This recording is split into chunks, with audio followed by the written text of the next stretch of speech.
আসসালামু আলাইকুম সম্মানিত দর্শক। প্রিমেচিউর ইজাকুলেশন অর্থাৎ দ্রুত বীর্যপাত, অকাল বীর্যপাত, এটা একটি সমস্যা। বর্তমানে বিবাহিত পুরুষদের ভিতরে এই সমস্যাটি ব্যাপক।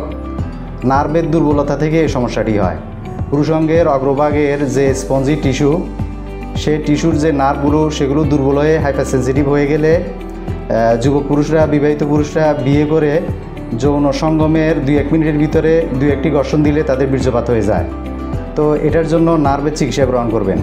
ক্লাসিক্যাল হোমিওপ্যাথিক চিকিৎসা পদ্ধতিতে যদি আপনি চিকিৎসা গ্রহণ করেন তাহলে আপনার পুরুষাঙ্গের অগ্রভাগের যে টিস্যুগুলো, গ্ল্যান্স পেনিসের ভিতরে যে টিস্যুগুলো, সেগুলোর নার্ভগুলো সতেজ হবে, রক্ত সঞ্চালন বৃদ্ধি পাবে এবং নার্ভ সতেজ হলে আপনার হাইপারসেনসিটিভিটি কমে যাবে।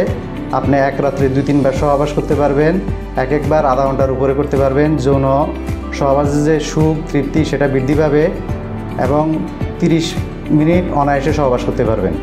কোনো রকমের পার্শ্ব প্রতিক্রিয়া ছাড়া আপনারা ক্লাসিক্যাল হোমিওপ্যাথিক চিকিৎসা পদ্ধতিতে এই চিকিৎসা গ্রহণ করতে পারেন। আজকে এই পর্যন্ত। সবাই ভালো থাকবেন। আসসালামু আলাইকুম রহমতুল্লাহি ওয়া বারাকাতুহু।